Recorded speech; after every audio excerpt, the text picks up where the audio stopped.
Counting కు 2 రోజుల ముందు వెస్ట్ బెంగాల్లో తీవ్ర ఉద్రిక్తత పరిస్థితులు నెలకొన్నాయి. సౌత్ 24 పరగణాలలోని ఫాల్తా ప్రాంతంలో స్థానికులు పెద్ద ఎత్తున నిరసనకు దిగారు. టీఎంసీ నేతలు తమను బెదిరిస్తున్నారంటూ ఆరోపిస్తున్నారు. తమకు రక్షణ కావాలంటూ రోడ్డెక్కారు. టెన్షన్ వాతావరణం నెలకొనడంతో ఆ ప్రాంతంలో భారీగా భద్రతా బలగాలను మోహరించారు.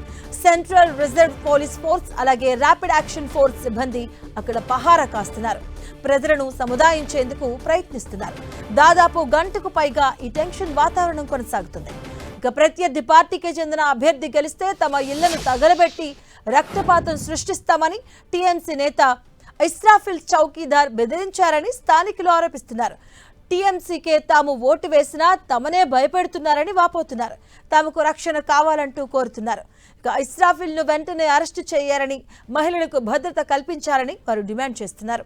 నిరసనను ఆపాలంటూ భద్రతా బలగాలు సముదాయిస్తున్నా వారు వినడం లేదు. దీంతో దాదాపు గంటకు పైగా అక్కడ హైటెన్షన్ వాతావరణం కొనసాగింది.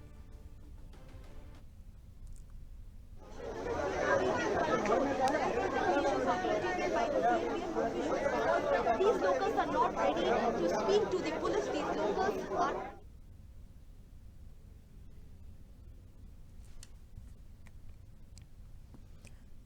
ఇక కౌంటింగ్ కు 2 రోజుల ముందు వెస్ట్ బెంగాల్లో తీవ్ర ఉద్రిక్తత పరిస్థితులు అయితే నెలకొన్నాయి. సౌత్ 24 పరగణాలలోని ఫాల్తా ప్రాంతంలో స్థానికులు పెద్ద ఎత్తున నిరసనకు దిగారు. టీఎంసీ నేతలు తమను బెదిరిస్తున్నారంటూ కూడా వారు వాపోతూ ఉన్నారు, ఆరోపిస్తూ ఉన్నారు. అక్కడి స్థానికులంతా కూడా తమకు రక్షణ కావాలంటూ వారు రోడ్డెక్కారు. ఈ నేపథ్యంలో అక్కడ హైటెన్షన్ వాతావరణం నెలకొనింది. ఈ నేపథ్యంలో భారీగా భద్రతా బలగాలు అక్కడికి చేరుకొని మోహరించాయి. సెంట్రల్ రిజర్వ్ పోలీస్ ఫోర్స్ అలాగే ర్యాపిడ్ యాక్షన్ ఫోర్స్ సిబ్బంది అక్కడ పహారా కాస్తూ ఉన్నారు. ప్రజలను సముదాయించేందుకు వారు ప్రయత్నిస్తూ ఉన్నారు.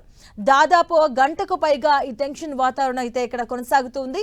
ఇక ప్రత్యర్థి పార్టీకి చెందినటువంటి అభ్యర్థి గెలిస్తే తమ ఇళ్లను తగలబెట్టి రక్తపాతం సృష్టిస్తామని టీఎంసీ నేత ఇస్రాఫిల్ చౌకీదార్ బెదిరించారని స్థానికులైతే ఆరోపిస్తున్నారు.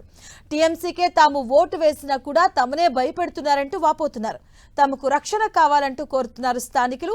ఇస్రాఫిల్ ను వెంటనే అరెస్టు చేసి మహిళలకు భద్రత కల్పించాలంటూ వారు డిమాండ్ చేస్తున్నారు.